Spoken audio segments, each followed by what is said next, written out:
I do apologize for that. I'm going to give a few minutes for those of you who are on the audio portion of the call, which is what I intended this all to be, but it just did not work out in that way, to kind of jump in and get here on the video portion. As I said, the technology aspect is not, where I'm inclined. That's absolutely not my gift, but hopefully now that we've got the video stream up and going, my guest will be able to join in here in a second, and we'll start to actually get into the meat of the conversation, which is what I'm really excited about. Hello? Hey! Hi. Oh my goodness, I don't know what happened. I don't know either. Nothing was working the way that it was supposed to. When I was looking at all the troubleshooting and stuff like that, so I figure it is what it is. It will be what it will be. Can you hear me okay? Yeah, I can hear you. I wonder if it's because it's a professional page. Have you done this before on this page, or has it been your private? I have worked off of this page, but I've never gone live with someone else from another professional page, so I don't know if maybe that had something to do with it. No, I tried it both ways, and it still just would not. It just wouldn't work. Well, maybe this is just how I'm going to have to do it from here on out to make it work. But I'm so grateful to have you here and to have you have this conversation with me. I appreciate it. So yeah, thank you so much. Are you kidding me? It's my pleasure. First of all, happy belated birthday. I know it was your birthday yesterday. So happy belated birthday. But it's always a pleasure to not only speak with you, but converse with individuals who, really put forth the effort into what we do. And I think it speaks volumes to who you are, especially for how much you've done in your life already, and you're still so young. Oh, thank you. I'll pay you to just tell me that over and over again. Just tell me how young I am. But hey, you're still closer to 30 than I am. Hey. So when I had the idea that this was something that I wanted to do, I wanted to have conversations with other mediums about mediumship and spiritualism and the things that we're very passionate about, I knew that I had to have you on because I've known you for, what's it been, 4 years, 5 years, and I can honestly say, and much like yourself, in being involved in this arena, we meet a lot of people and we meet a lot of other workers, but I can honestly say that there are very few people who I would say are just a real natural medium. And that's one of the things that I can honestly say about you is you're just a natural medium, which kind of brings me to the first question that I want to ask you, which is something that I intend to ask every guest, which is the age-old question that's been hotly debated since the mid-1800s. Mediums, are they born or are they made? Ooh, such a good question. It's like, do you want chocolate or dark chocolate? Both answers are somewhat correct. Right. I think that with mediums, I think that every single person is born, and we can get into the idea of the Bible and what the Bible says, and what different religions say about communication and being able to connect with the other side. But the way that I look at it as is everybody on Earth has a mission, has a reason why they are here. I don't believe that every single person who delves into mediumship is meant to do mediumship for their purpose on this earth. So while we all have the connection to spirit and being able to connect to our own loved ones and angels, spirit guides, I don't believe that every single person should. So I think that I definitely feel like mediums are born, but at the same time you have to be taught or in some way guided. And so I think that they kind of go hand in hand. But again, we need doctors, we need nurses, we need brain surgeons. And, what if a brain surgeon just picks up one day and says, I think I just want to talk to dead people? And so it would be really difficult to, and which would be okay. But for me, I believe that we all have the ability to, but I don't believe Spirit wants everyone to do it. Very well said.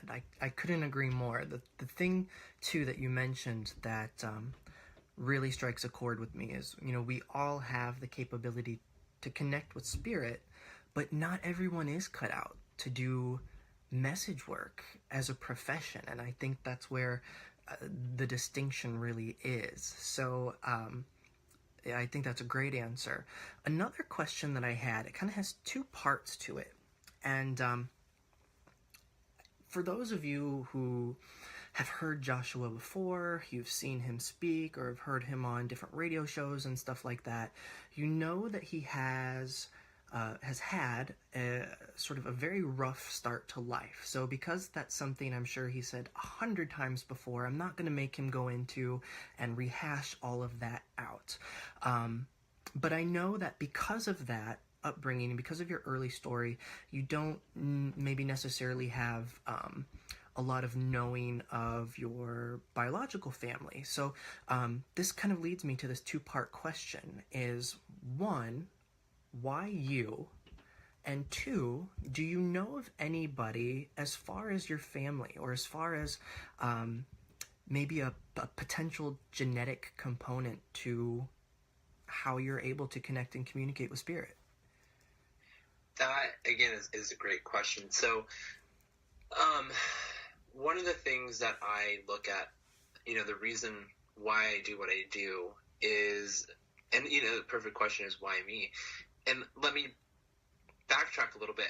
Through my whole entire life, no matter what, I was going through, I always questioned, I always asked, why me? Why do I have to go through this?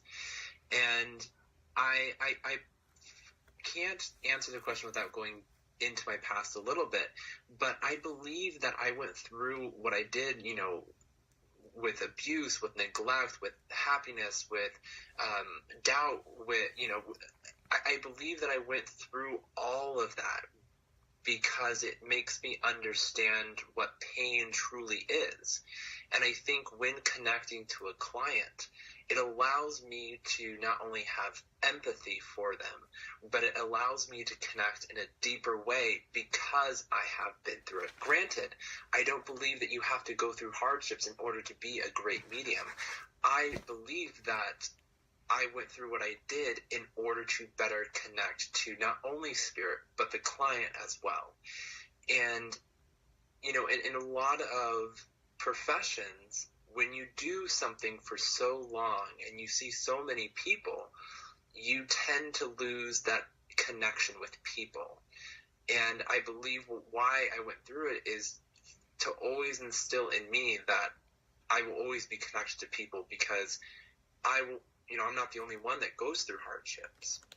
So, and the second part of your question was, no, I don't think that, I'm trying to see it. I think the only person that I would ever think would be connected to Spirit or has ever done any type of this work, and I know that you're going to kind of laugh at this, but was, like most people say, their grandma.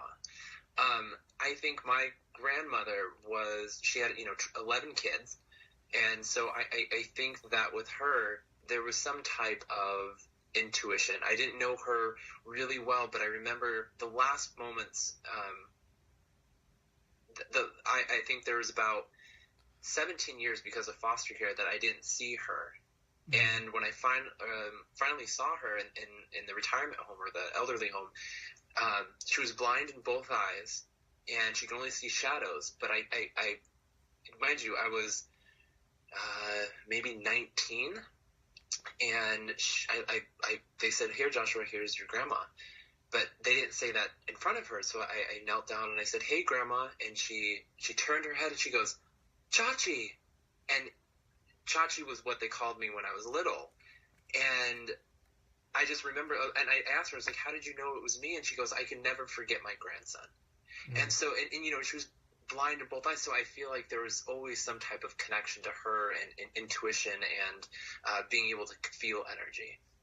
Oh, absolutely. I have no doubt about that. With your early life, because I know that, you, as you mentioned, were in foster care and kind of bounced around between homes a lot.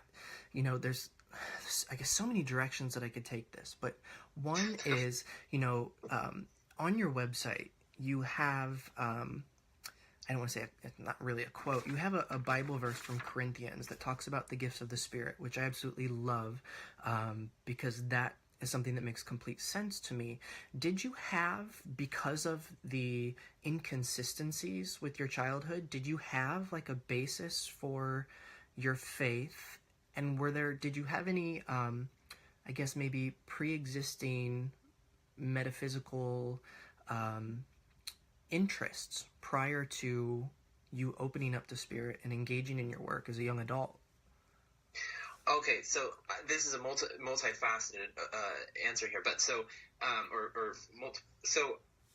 growing up, I mean, who didn't? For us, we grew up with like Harry Potter, Sure. Things that are very magical. So I think growing up, any child wanted to become a wizard or work with magic of some kind.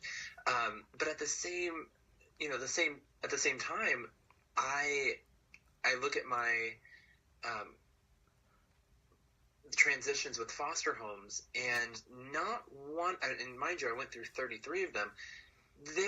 I can't think of one that didn't either go to church or have some type of faith. And if we think about an individual who is on the brink of, not saying suicide or death, but when they're at their lowest moment, you can't help but to ask for help from outside of you. And so I remember growing up in church, or connecting to something that wasn't there. So for me, even though that I had no one by my side, I was always told, oh, there's someone there, whatever the God or deity was, that there was someone there. So for me, going from home to home to home, and everyone saying the same thing, that there was someone there, but it changed.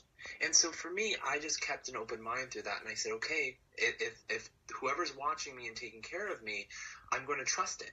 And so I always felt connected to Spirit, and that's an umbrella statement, or term, but I was always connected to God, to Spirit. And so for me, I think the one thing that always helped was being able to understand that I wasn't alone. And that's the one thing that got me through a lot of my hardships. Absolutely.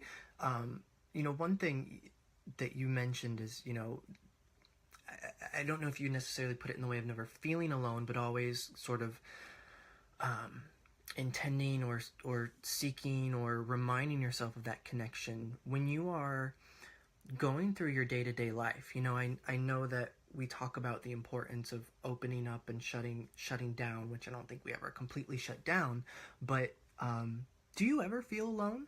Or do you always feel a sense of Spirit? So I feel lonely, and I think growing up I felt very lonely, but I never felt alone. So I think for me it was always the idea that, I never had someone to call my family. I never had someone, to call mom or dad, or someone to check in on me or ask, I never had that. And, even if I did, it was for such a brief moment. It was as if I blinked and it was gone. So I've always felt lonely because I never felt like I belonged. I never really had a home. But I never truly felt alone. And one reason is, and a lot of mediums have one of these stories, but I remember being around maybe 6 or 7. I was visiting my biological mom through DHS, and I looked up at her one day and I said, oh, I want to talk to my sister. And she looks at me and she goes, you don't have a sister. She died. And I go, no, mommy, I want to talk to her. And so, and this is one of my signs, as you know, ever since I was little is we used to write on balloons and send them up to her. Mm-hmm. And so balloons for me are very, very significant. So for me being at 6 years old, even though that there was a 4-year gap, at that moment, 6 or 7, I always knew that, okay, even if there was someone there, I always thought maybe that was my sister that was watching out for me. And though I never got to meet her, I knew that there was someone on my side. You, if I'm mistaken, please correct me. You also have a brother on the spirit side, don't you? I do, yeah. He passed away later, and we went through foster care together. From about, I was 2, and then he went to jail when I was 7. And he went to jail when I was 9, so it was 7 years. And we went from home to home to home together. He went to jail, and for doing things that obviously he shouldn't be doing. And so that was the last time I saw him. And then I was about 20 when I was told, or 19 when I was told that he was let out. And I didn't have the opportunity to see him. No, that's incorrect. I had the opportunity, but because of what happened in my life, I was too afraid. Mm-hmm. And he later overdosed on heroin. And so now not only do I have my grandmother, but I have my brother and my sister, both on the other side helping. You know, it's so interesting to me that you mentioned that about your brother's passing. I'm curious. I've noticed a trend in my own clients within the past couple years, but maybe within the past 4 or 5 years in general. But I have noticed that in the past year or two, I have had more overdoses, more heroin and opioid passings than in the 10 years that I've been doing this work. And are you finding like the same sort of thing on your side of the country, on the West Coast? I honestly, Travis, I run into it more than heart attacks, and it's quite saddening, you know. And this is something that I always tell people who want to discuss mediumship or want to go into mediumship, is that this is not an easy job. You have parents, brothers, sisters, friends sitting across from you, hoping to hear something, regardless if it's what they want to hear. But the amount of grief or the amount of pain that comes from a passing that is like that, you know, granted, it's no easier than someone who's dying of cancer, because we all experience pain differently. But for someone, you know, not being able to say goodbye, and you know, a sibling or mom, whoever, it's incredibly hard. And like, you walk away from the reading hoping that something was said that helps them. But at the end of the day, we as mediums, we get stuck with that. But absolutely, like it is something that has been more occurring in a lot of readings, a lot of them.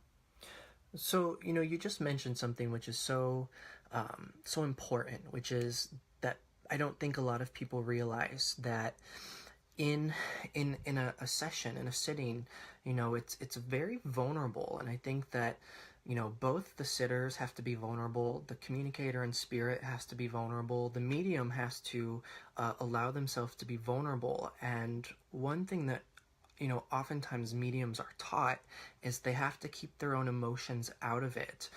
Do you prescribe to that? And do you ever feel like there are times where, you know, it's okay for your own, it's okay to become emotional? That is there any time in which that maybe serves the intention of the session?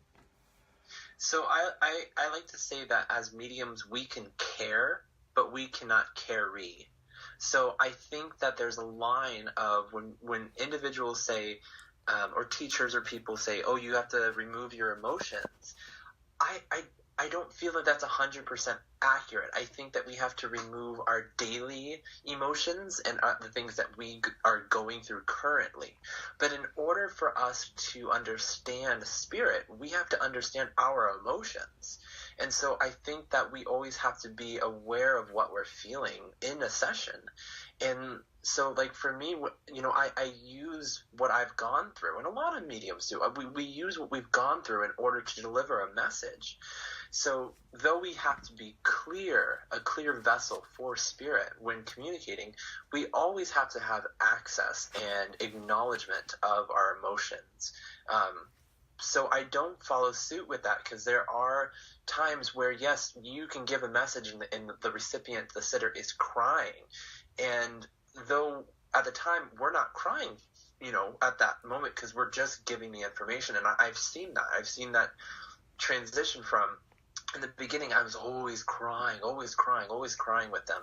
And then I learned that I had to be strong. I can be compassionate, I can be empathetic, but I needed to be strong in the moment with spirit in order to deliver that. So I think, checking our emotions and realizing that, yes, I feel sad, but I don't have to completely express it, but just acknowledge it, if that makes any sense.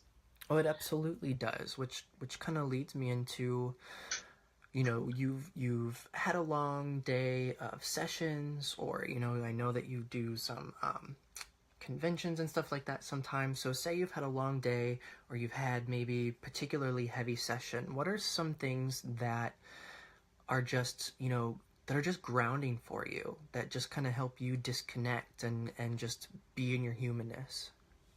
So now, for all the ladies and the very few gentlemen here, we can all agree that a nice glass of Pinot Noir is very comforting at night.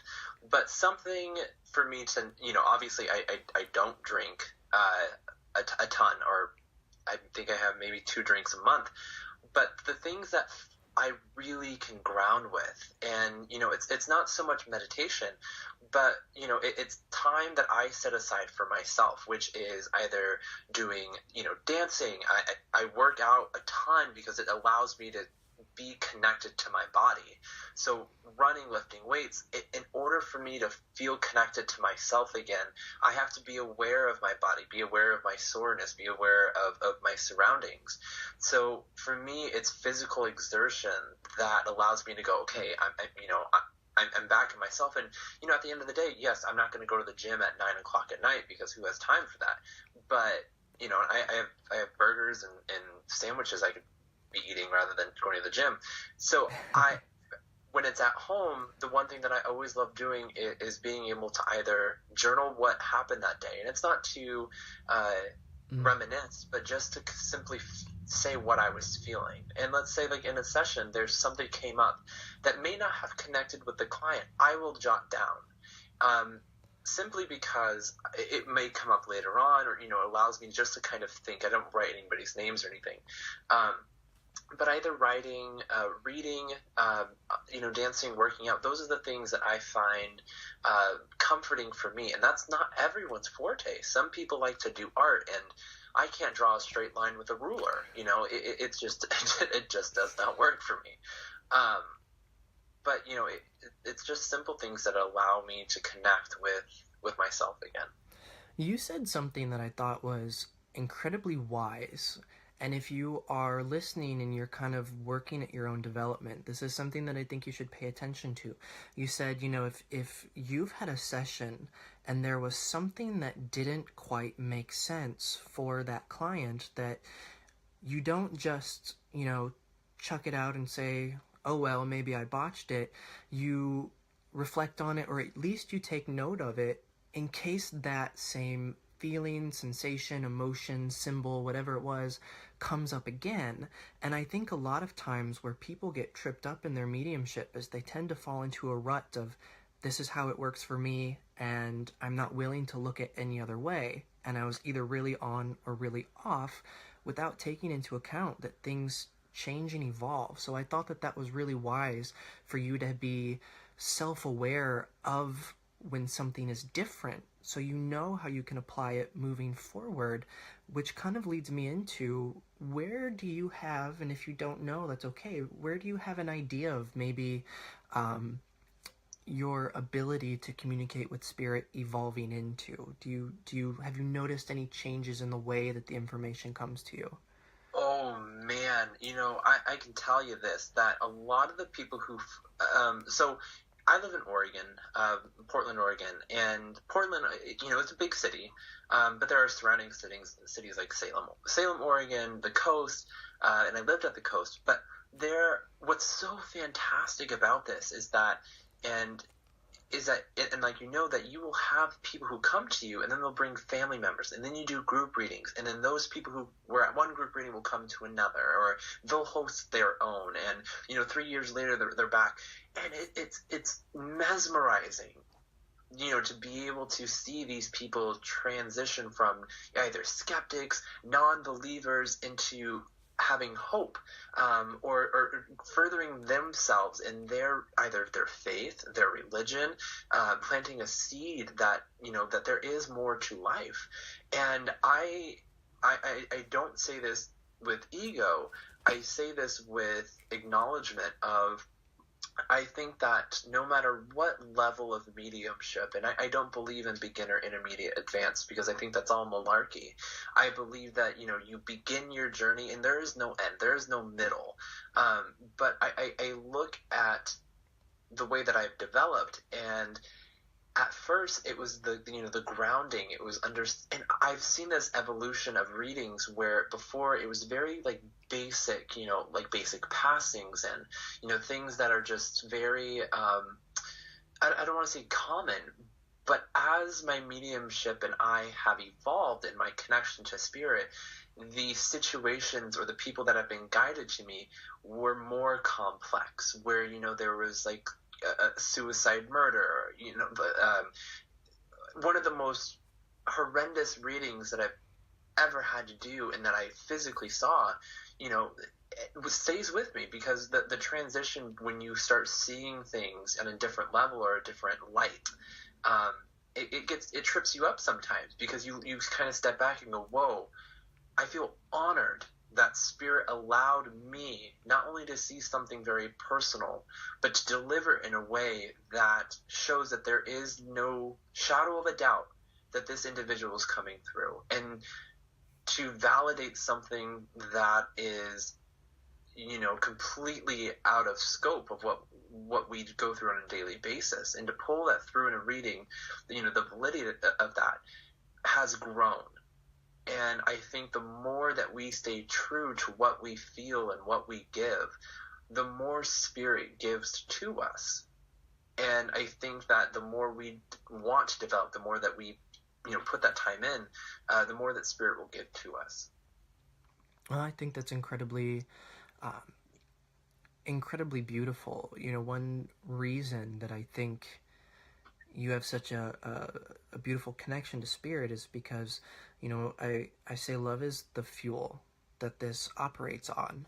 And, you're just such a huge-hearted, loving, generous person that I think that just takes you even more into it. And there's this idea, I think, that's out there sometimes that, and this might be where we get into, some questionable areas of discussion, but there's this idea that being gifted goes hand in hand with being spiritual, that if someone is naturally very talented, that they're automatically spiritual, or if that someone is very spiritual, that they're automatically talented. And yet, and I know that you know this from being involved in this community because of what we do, there are a lot of people who might be incredibly talented, but that does not mean that they're spiritual, and it doesn't even necessarily mean that they're nice. Preach. Amen. So I'm curious whether it's, in a good way or a bad way, because of maybe this public persona that you have with your work, what do you think is one of the biggest misconceptions people have about you? Oh, geez. So one of them, so this was this past week. I had a client, and she scheduled, and then we, because I have a job and I go to school, so I'm not always sitting at my desk. And this lady just goes, she was trying to schedule, and we're talking on the phone, and she goes, well, I just didn't understand why it takes you so long to respond. And I go, well, I asked her, I was like, well, what do you think what do I do? And she goes, oh, I just feel like you just sit in your room all day and meditate. And I go, what? And she goes, yeah, I feel like you just connect to the dead people all the time. And I go, oh, no, honey, not at all. And so I think one of the biggest things is that people either think I'm, no offense, that I'm vegan, or not that's a bad thing, but I'm not, that I sit in meditation all day, or I am the epitome of what they think of, like, the crystal ball, that I just spend all of my time connecting to spirit and grounding myself and eating grass. And though I love eating a salad, I'm not doing that. How dare you? How dare you not be available for these people 24/7? Right. So speaking of, what is your spiritual routine? So I guess you have your daily routine. We all have bills to pay and things to do, and you mentioned school. Are there any particular practices that are a daily part of your connection to your own spirituality? So I do go to school, and the very first thing, so I will say this, one of the things that I do is I sage myself, if not every other day, every day. And the reason why I do that is it's not a form to ward off things or keep them away, but it's simply to remind myself. The smell of sage and lighting the sage, to me, is more of a deeper sensation for myself of realizing that I am here, I am present, I'm sitting in the moment. And so for me, it's almost that, like, how people get pumped up for the day, or like if they have like a big game, they, jump around, or they hit their chest or something. For me, it's lighting sage, realizing, I'm in this moment, I'm sitting here, I'm present before I go in somewhere. And it just allows me to know that not only am I know this sounds weird, but that I'm human, and I'm able to make mistakes. Not every single medium that we either see on TV or psychic or practitioner, whoever, is ever 100%. And for me, lighting the stage reminds myself that I am here living and not just being stagnant. So I that's one of the things that I do. The other thing that I'm not very good at is meditation. A lot of people think that I meditate every single day to deepen my connection, and it's not true. Because for me, when I meditate, I want it to mean something. So it's not, how a lot of people say, oh, you only pray to God when you want something. And for me, it's not that case. I meditate when I feel that I'm not connecting to myself. And so each meditation for me is, there's a reason for it. I think that's smart. I believe it was Mavis Patilla, who I'm pretty sure you know of.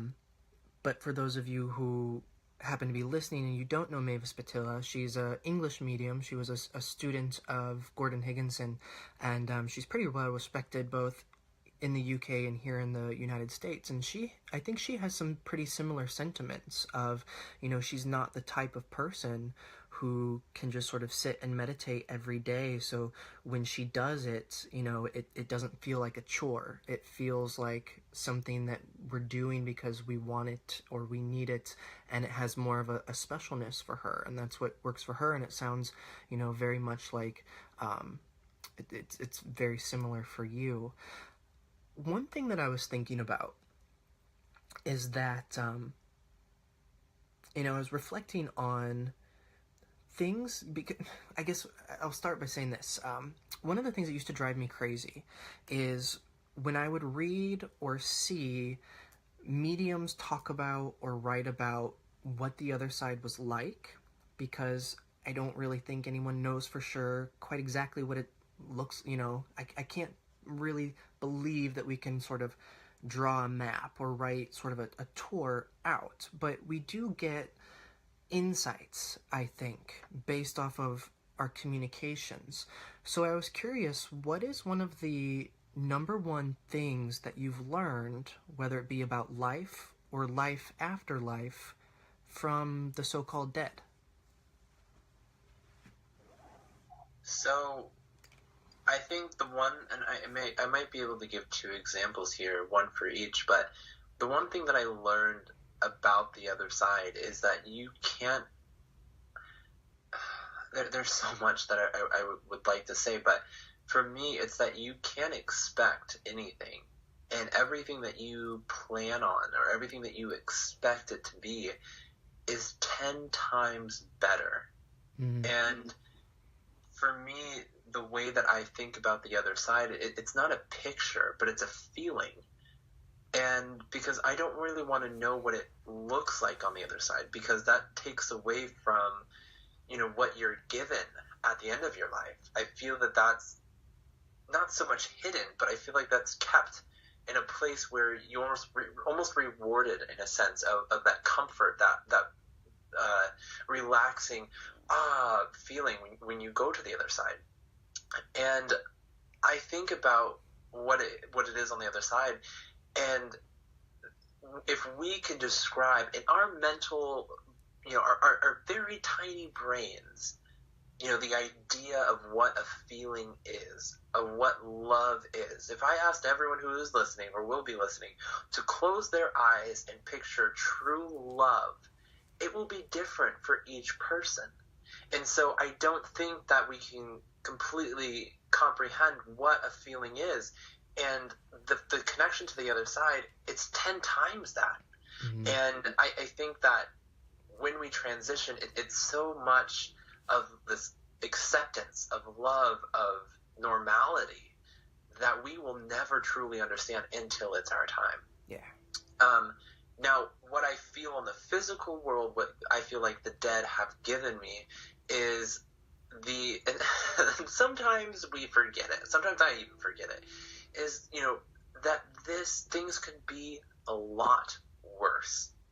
And I feel so grateful, and this is one of the things that I don't think many, and I don't want to make myself or put myself in a different category, but I never grew up with love. I never grew up with great memories. I never grew up with that at all. And so when I get to connect people to their loved ones, and I get to see memories of love, of family, that's something that I never got to have. And so I kind of get to live in that moment with them. And so to me, I believe the work that I do is part healing them and hope to heal them, Mm-hmm. but it's also healing a part of me as well. Oh, absolutely. So the next thing that I kind of wanted to pick your brain at, maybe a little, I don't know how I want to describe this, a little bit debated amongst mediums or people on a spiritual path. Where do you sit with, and have there been any insights that have come from your readings to do with reincarnation? Oh my, I knew you were going to have a question about this. For some odd reason, I just knew you were going to do it. So, here we go. My idea of reincarnation, and this actually, to me, it makes sense. So I don't think that this is going to be, spread across the whole board for people. But I look at this, and because a lot of people go, oh, is my grandchild or my great-grandchild my brother or my dad? And I don't feel that we transition or we reincarnate until the people that have made the biggest impacts in our life are over there with us. Because how many times have we heard, through books, through life, oh, we've had past lives together, or I wonder if we've had past lives together.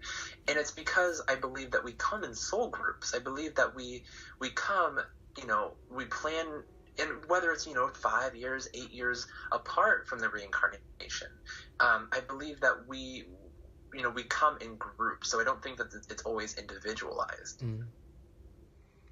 That makes sense.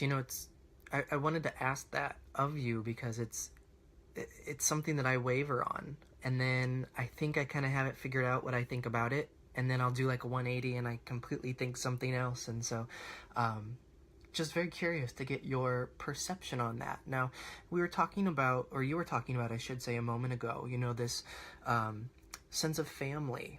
And, I know that you are married. Do you think what you do has an impact on your relationship or past relationships that you've had? So I can speak on my past relationships 100%. So the amount of work it took to get to where I was, and the amount of sacrifices I made for what I'm doing now,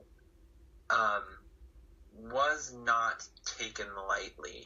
Mm. And the person that I was with medicated themselves every single day, and it was to the point that they were numb all the time. Now, it wasn't a result of me or because of me, but I just felt that my spiritual growth outgrew the connection that we had together. Yeah.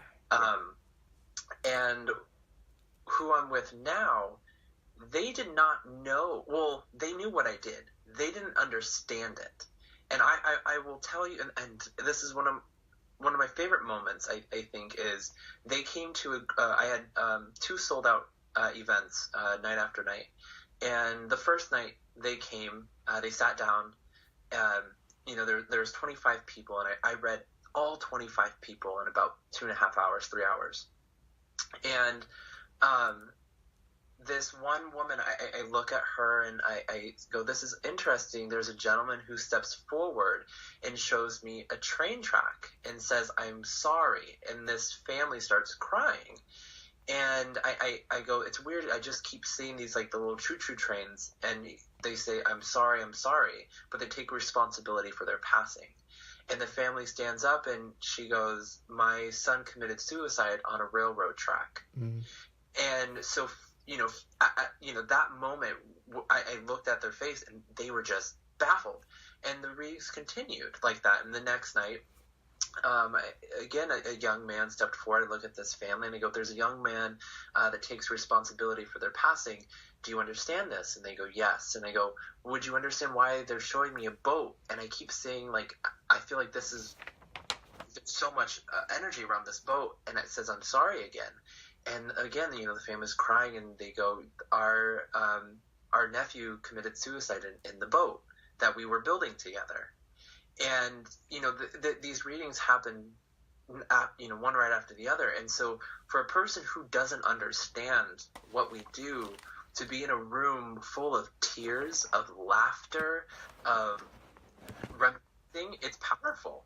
Yeah. So I think that after that evening, it took the person that I'm married to now not only acknowledges it, but pushes it, where they're like, oh, tell me about your reading, or, did anything amazing happen? Or, then they go tell people. So, I think in this relationship, it's helped, because the person I'm married to didn't have an idea of spirit or energy. And now they, they're open to it.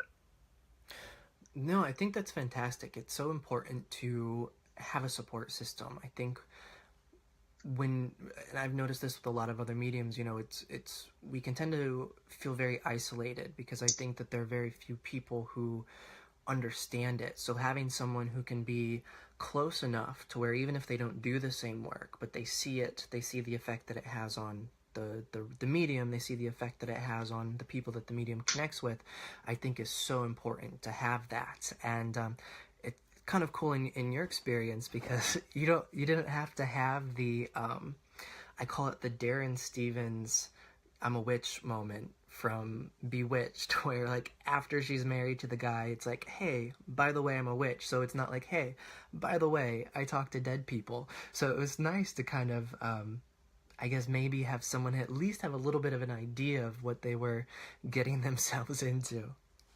So I have to tell you, you and I did a radio show about a couple weeks ago, and we took callers and had people were having readings.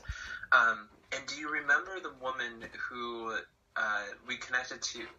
A woman who her daughter's name came through, and then her last name came through. I do. And then we connected to her loved one in spirit. And I remember leaving my office, and my husband goes, "How did you do that?" Right? I looked at him and I go, "How did I do what?" And he goes, and every single time it baffles him, but I don't think that people understand. When we do this work, we're always mesmerized and amazed at what comes through, because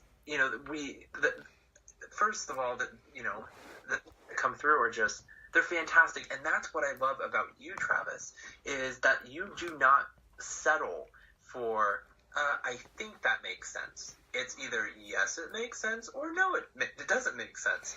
And people who search for evidence in their readings, and something that you have, I would say, tuned into so finely, is the amount of transparency you have with your readings, and you and I are a lot alike, but you do it so graciously, where if something doesn't make sense, you go, nope, that doesn't, I'm not going to fit it, and you continue. And to have such elegance with the reading and such humility, I think is vital in order to be a fantastic medium. Thank you. I appreciate that. That means a lot, especially coming from you. I have my good days and I have my bad days, but I've learned at the end of the day, even if it seems like something, even if it seems like you're bombing, I always have to trust what I get, because, and I know that you know this because I'm sure you've had the same experience, so many times after the fact, people will email you and it's like, they forget their own loved ones' names. They forget all sorts of things, or it doesn't make sense until a day or two later, and then everything kind of falls into place. So while it's wonderful to have something instantly validated, and it feels really good in the moment when someone says, yeah, that's right on, sometimes the things where they're just like, wow, you pulled that out of your ass, can be just as important. So you gotta trust it. Yeah, it's true. And I don't think that this is about gloating or acknowledging, what we're capable of, but it really separates the individuals who are connecting to spirit and those who are communicating with spirit. And I think that's vastly different. Yeah, I can't tell you how many times people have, during a reading, a month ago, that I asked this lady, there's the J initial coming forward. I don't know who that is. 45 minutes. And afterwards, I asked her, I was like, what was your husband's name?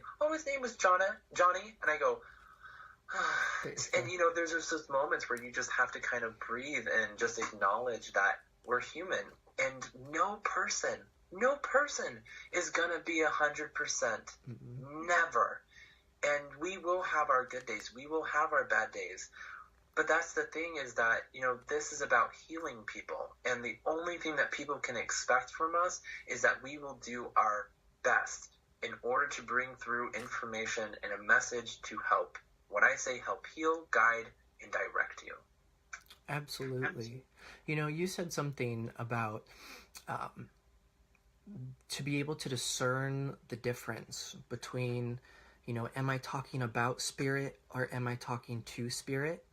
And, like myself, I started for several years before I even entertained spirit communication, before I even answered the door. They were knocking. I didn't want to talk to dead people. So I got very comfortable working as a psychic first. And lots of people say, well, all mediums are psychic, and I think that that's true, but not all psychics are mediums. Do you find that the clients that come to you, because you're so elegant with your spirit communication, do you find that that's primarily what they come to you for, or do you do, is the psychic work something that you enjoy or do much of, or is it pretty strictly spirit communication? 90% of my clients seek mediumship. Yeah. 90%. And I think the 10% that actually seek psychic information still get readings or still get messages from their loved ones. So it's hard. And I can say that I'm not known for my psychic work because I don't do psychic readings. I'm known for mediumship, and that's what I love. I love guiding people on love and career and helping people in their sticky situations. But what I connect to more than anything is love and the amount of, emotions that go into that. I feel that was my true calling, and like you and I are different, where you started out as a psychic. I started as a medium, or I started in mediumship, where it just happened. Yep. And I just immediately started connecting to, dead. I didn't really have like this intro of psychic, then mediumship. It was like a backwards moment. Yeah. And in some ways, I would almost, it's kind of looking at my experience, and I love doing psychic work, and it comes easy to me. I personally have to work harder at mediumship, and it's almost like, for a lot of people who are interested in developing, and I see this with some of the old spiritualists, develop your mediumship, and the psychic part will naturally develop on its own as a byproduct, as a result. But kind of random direction to go from there, but I do want to talk about this because I know you, and if any of you know Joshua or around Joshua, never give him coffee because he'll be bouncing off the walls. But with doing the work that we do, it's all about energy and our energy levels and our vibration. Do you find that any food or maybe not even the food itself, but are there sort of protocol around eating in relation to your work that has a positive or a negative impact on it? So I know that a lot of people have heard the idea that do not eat red meat before you do a reading. That is oftentimes what is taught, or maybe I shouldn't say often. That is oftentimes what I hear has been taught. And I get the idea. The idea behind that isn't that the red meat interferes with spirit, but it takes more energy for your body to digest and process that type of food. And so keeping the idea of energy, for me, anytime I do a group reading, I always drink caffeine. And the reason why is, can I do it without the caffeine? Absolutely. But for me, caffeine is a signature for when I connect to spirit. I use caffeine as a way not only to heighten my vibration, but in a way it allows me to kind of give spirit the signal of, okay, he's starting, like he's ready, because I don't drink it until maybe 10 minutes prior to the event, or a group reading. When I do private readings, I don't drink caffeine. And the reason why I don't drink caffeine is because individually I have to connect with each person. When I'm doing a group of, 10, 25 people, because I read all 25 or all 10 people, I have to keep going. And that's 2, sometimes 3 hours. And so, and that's not, that there's no breaks for us. We have to just keep going. But the one thing that allows me to ground afterwards, honestly, is chocolate. I love chocolate. I can take a piece of dark chocolate, melt it in my mouth, and I'm golden. But that's like my little treat. Okay. So, you brought up with these readings. So like one thing that I know that you do a lot of that I don't do a lot of is a lot of larger group readings. So for example, and I don't mean maybe like a group of 10. I'm talking about, say you have a room of 100. There seems to be, it's like some mediums are taught that you go directly to your recipients. Other mediums are taught that you gather your perceptions and you might have a sense of the room, but you see who can take those perceptions. And it seems like a lot of people now work a little bit in between, but for a while it sort of seemed like this way was the right way or this way was the right way. When you're working in a big group format like that, how do you find your recipient? Okay, so before I begin, that I'm going to go on the skeptical side, right? Mm. So I love skeptics, and I think there's a difference between being skeptical and being cynical. Yes. Right? Yeah. So I look at the skeptic side on both forms of group readings, gallery readings.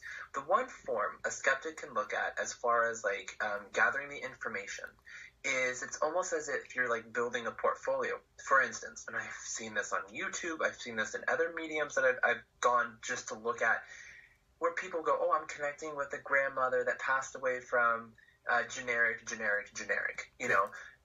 And then, you know, people's hands would raise, and then they go, oh, I feel like I'm connected to you, 1 out of the 15 people. Mm-hmm.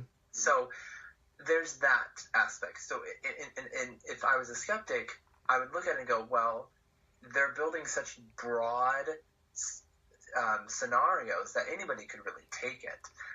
Then you look at going directly.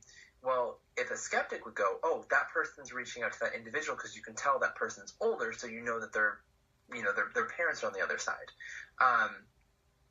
But what's really fascinating about both ways of doing it is if you gather the information and you go, oh, I'm connecting with this person and this specific detail, this specific month, that's vastly different than a broad spectrum of communication.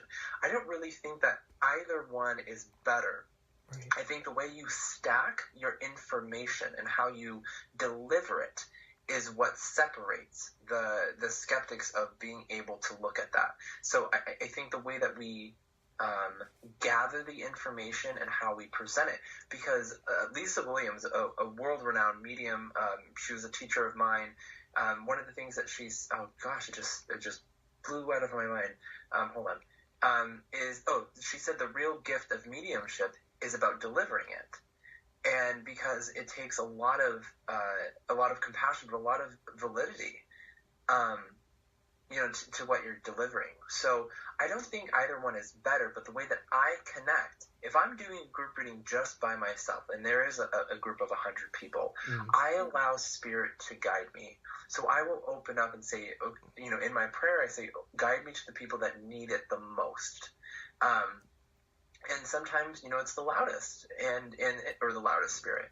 So I will simply go with whoever Spirit guides me to. So if there is a specific interest, and so what happens, for instance, is I can be doing a reading that started off with what I call it free-spirited. Basically, whoever's the loudest. I say, this is what I'm connecting to, da-da-da-da-da-da, and one person's hand will raise. Or if there's 2 people that raise their hand, I will go further. I won't just say, oh, it's for both of you. Right. I will go, let's go further than this. But what will happen is if I'm communicating with someone, but I feel my energy being drawn to the front for some reason or to the side, I will follow the energy and I will go, the person I'm reading will please hold on. And I'll look at an individual and point, are you wanting to connect with blank? Or, if I feel something, I will acknowledge it. And if they say yes, I go, okay, please just tell them to hold on. Because A, it makes people laugh. But B, it's my form of saying, hey, Spirit, just hold on, I'm almost done. But it also tells me that my message with this current recipient is ending soon. And it's just a reminder for my energy that Spirit is really flowing. And no matter who we want to get to, we have to allow Spirit to move us. That's really interesting, and it makes sense. It's always interesting to hear someone else's how they process sort of you're setting up a system. You're setting up, yes, there's the broader language of Spirit, but then there's also the universal language that we have with our own guides and helpers and things like that. And you're right.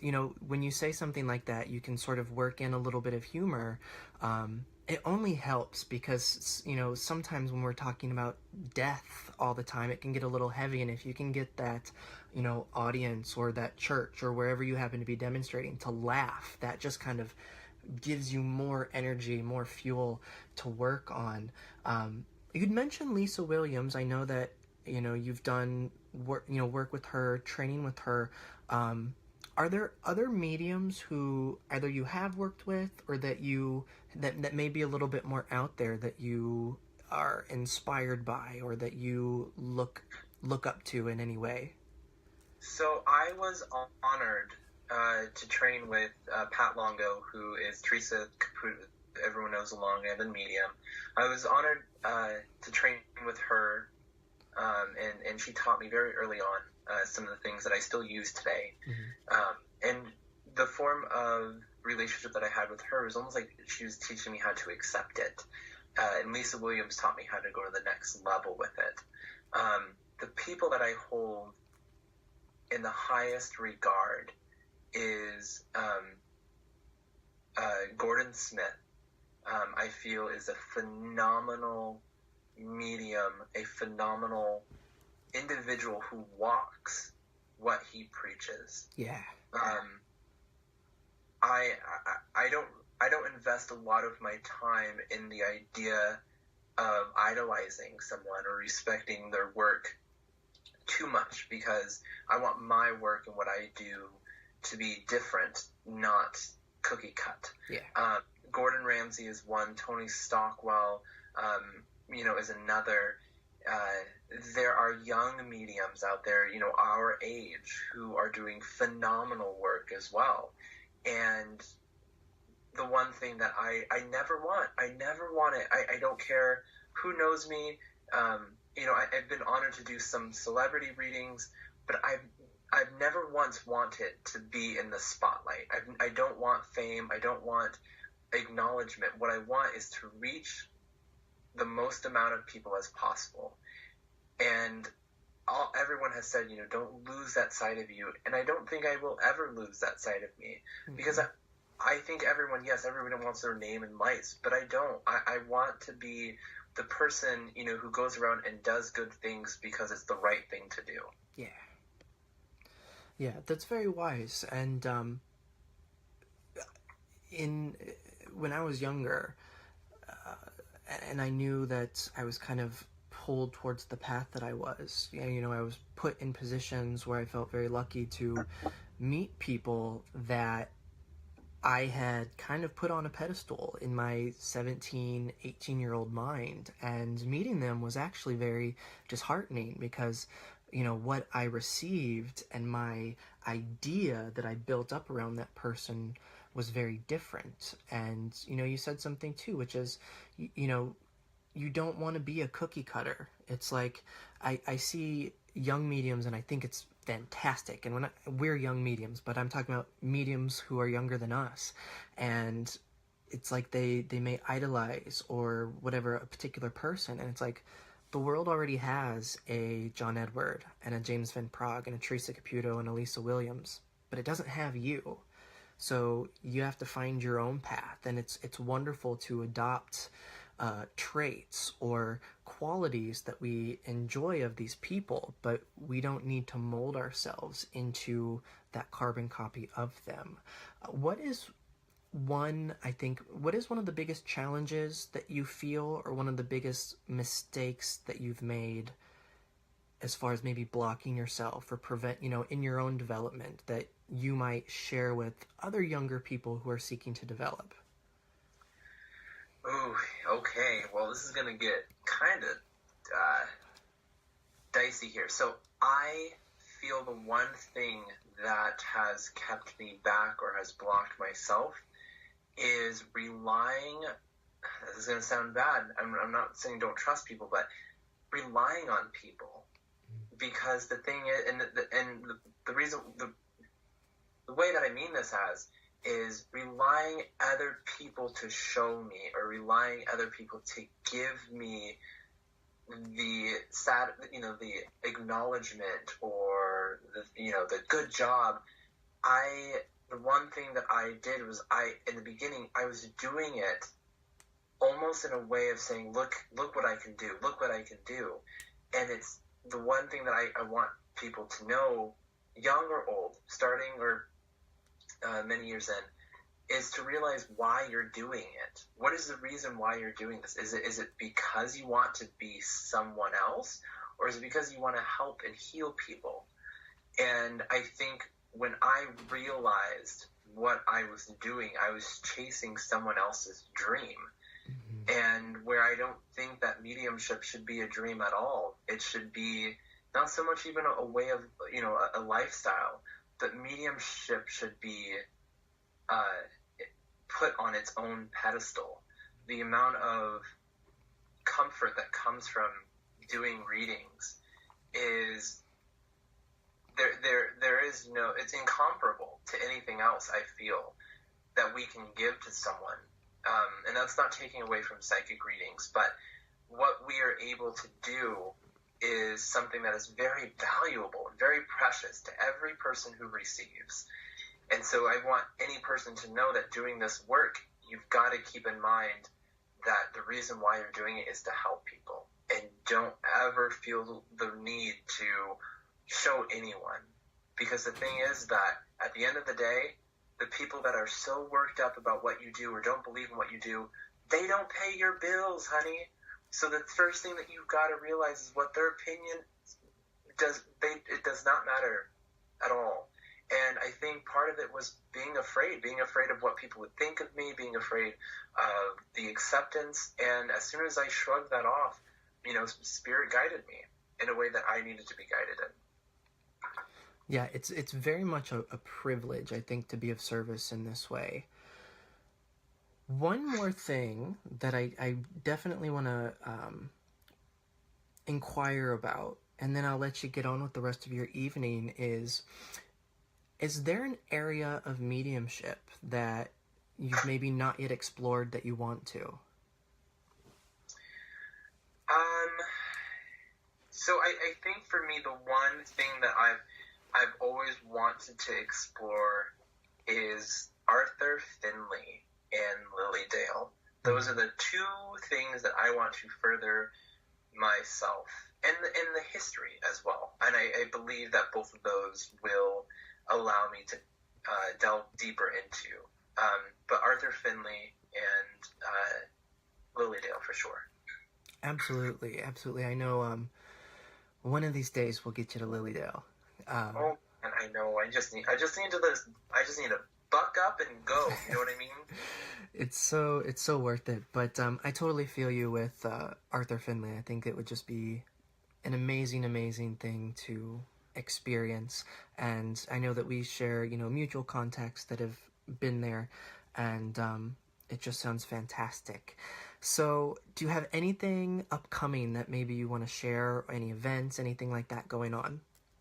Yeah, so I hope, well, this is a lot of plugs here. So I host a radio show that you've been on. It's called Open Heart, Open Mind radio show.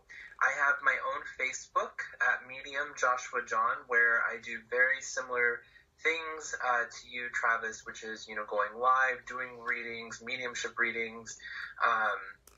And then a lot of the stuff that's coming up, I'll be in LA next month. I think I only have like 3 or 4 more slots available.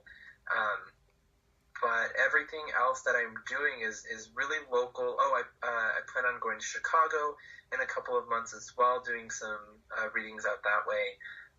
But if you want to know any more about me or about my story, my website's askjj.org, which is askjj.org. But Travis, you the work that you do, the amount of trailblazing that you have laid down is very helpful. And I want to end it kind of with this thought that I saw you on TV one evening, way after I started my journey, and it was on YouTube or something, where you were on Psychic Kids way back.